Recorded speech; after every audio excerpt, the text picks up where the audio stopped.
In the captivating world of cinema, Anton Yelchin was a rising star, his talent illuminating the silver screen. But in a cruel twist of fate, the final scenes of his life played out in an unexpected and terrifying tragedy. Join us as we delve into the life of Anton Yelchin, from his early days in the spotlight to the chilling circumstances of his untimely death. Anton Yelchin was born in Leningrad on March 11, 1989, to the renowned figure skaters Irina Karina and Viktor Yelchin. Faced with increasing anti-Semitism and the collapse of the Soviet Union, Viktor and Irina made the life-changing decision to emigrate to Los Angeles with 6-month-old Anton, hoping to provide a brighter future for their son. Upon their arrival in Los Angeles, Viktor and Irina shared their journey with the Los Angeles Times, and Irina told the reporter about a woman on the street who had seen baby Anton in his stroller and told her, "He's beautiful, he will be an actor." And without her knowing, these words would soon become a reality. Although young Anton was naturally shy around people, he came alive when creating and telling stories. When he was a kid, his favorite movie was Space Jam. In fact, he loved it so much that he used reenact all the cool scenes in his room with his big Bugs Bunny toy. It was like his own private movie set. And that was just the start of his journey into the world of storytelling. A family friend saw something special in him and suggested acting classes with kids his age. But for the first 6 months, 8-year-old Anton was so shy that he kept his gaze fixed on his own feet. However, as he built self-imagination and self-esteem, the results were remarkable. It took time, but those acting classes not only shattered his shyness, but also equipped him with the tools to lay the foundations of his creative career. That's when his acting coach suggested that Anton would start going to auditions. Despite his mother's full-time job, she dedicated herself to supporting Anton's passion, making it a priority to bring him to auditions after completing her workday. After completing 7 commercials and television appearances, Anton expressed to his parents that this wasn't quite what he had expected. And in response, his parents decided to introduce him to classic cinema. Around the age of 11, they began showing him what they thought were the good movies, so Anton wouldn't keep thinking his favorite movie Space Jam was the peak of American cinema. They introduced him to cinematic gems like Taxi Driver, Mean Streets, and Raging Bull. And after watching those, Anton started to already pick out the great ones himself. He started to study movies and took notes for hours and hours. Anton was always observing people and their behavior, incorporating these insights into his acting. Almost immediately following his debut in the low-budget movie A Man is Mostly Water in 2000, Anton had a profound realization. He had found what he wanted to do. And soon, he had the incredible opportunity to act alongside legendary figures in the film industry like Albert Finney, Morgan Freeman, and Anthony Hopkins. And that was not it. Anton's portrayal in the 2001 movie Hearts in Atlantis was so impactful that he earned a prestigious Young Artist Award for the best performance in a feature film. As Anton's career soared, so did the challenges of maintaining privacy in the digital age, a concern that many of us share today. Anton's fellow cast members spoke fondly of him, describing him as one of the hardest working young actors they have ever known. While others relaxed as soon as the set lights dimmed, Anton often spent hours and hours in his trailer, writing detailed notes about every character he played and filling the margins of his scripts. He filled notebook after notebook with poetry, film criticism, and philosophy. This was his way of keeping a record of his artistic growth. This dedication served him well as he entered his teenage years and appeared in various indie films. Friends often attributed his dedication to what they called an immigrant mentality, a relentless work ethic, where he would always strive for more instead of sit down and rest. One time, he had to do this scene in Alpha Dog when he had to get really drunk. Uncertain about how to approach it, he confided in his mother, expressing his concern as he had never been drunk before. In response, his mother wisely advised that he didn't need to get drunk to convincingly act like someone who was. However, driven by his commitment to authentic portrayals, Anton decided to push his boundaries. To understand the feeling better, he went to his parents' liquor cabinet and took 3 shots of tequila.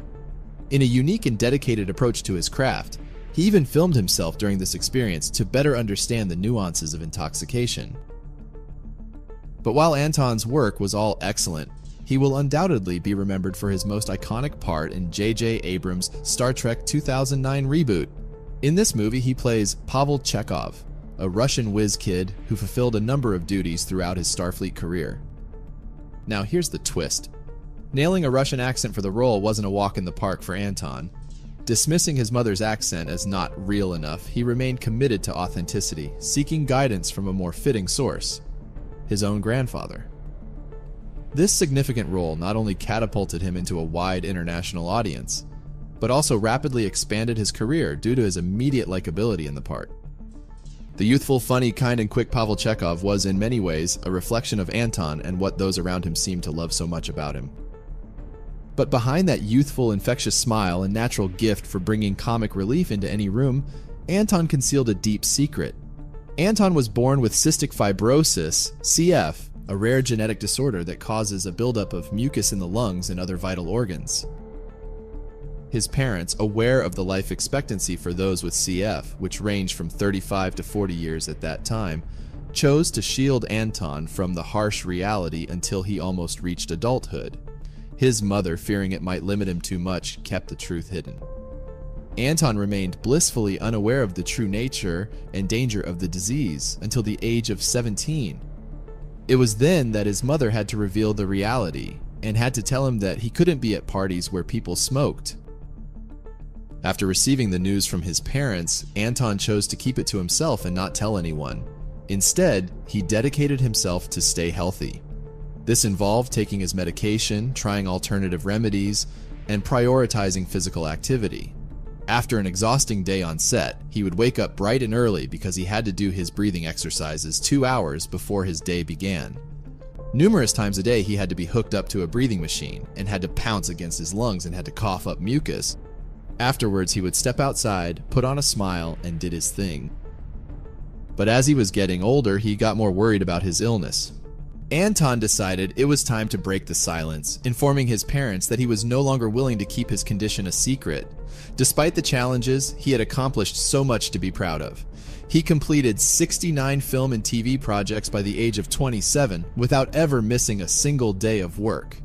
And in 2016, he started preparations for his directorial debut, Travis, from a screenplay he had written himself. The title was a nod to the principal character of Taxi Driver. Yes, one of the first movies his parents showed him when he decided he wanted to be an actor. Excitement filled him as he looked forward to producing and directing the movie. But just as he was on his way to realize this dream, tragedy struck. And against all odds, it wasn't his life-threatening disease that would ultimately lead to his tragic death. On June 18, 2016, Anton's friends were waiting for him for a rehearsal. But as time passed without him showing up, they couldn't shake off a growing sense of concern. To uncover the mystery, they went to Anton's San Fernando Valley home, a place where they had witnessed countless moments of laughter and creativity. An air of unease lingered as they approached the residence, hoping to find their friend unharmed, perhaps caught up in a delay or unforeseen circumstance. Approaching the driveway, the mood shifted from concern to a numbing realization. There, in the fading light, was an image that would haunt them forever. Anton's lifeless body, their talented friend, pinned between the sturdy frame of his 2015 Jeep Grand Cherokee and a brick mailbox next to his security fence. It was a scene that defied understanding, a tragedy unfolding in a script that no one had written. It is believed that Anton briefly exited his SUV, possibly to check his mail before heading to the rehearsal. In a cruel twist of fate, an assumption turned fatal. The Jeep, perceived to be in park, was in reality in neutral. Tragically, the SUV began rolling down the steep driveway, striking Anton and trapping him between the car, a pillar, and a security fence. It is believed that Anton succumbed to blunt traumatic asphyxia almost immediately. However, his body remained undiscovered for hours until his concerned friends arrived to check on him. The Los Angeles County Coroner's Office confirmed that there were no obvious suspicious circumstances involved. After his death, a representative for the Los Angeles County Coroner's Office shared that Anton likely didn't suffer long before he died, and most likely died within a minute or so. Anton died at the age of 27.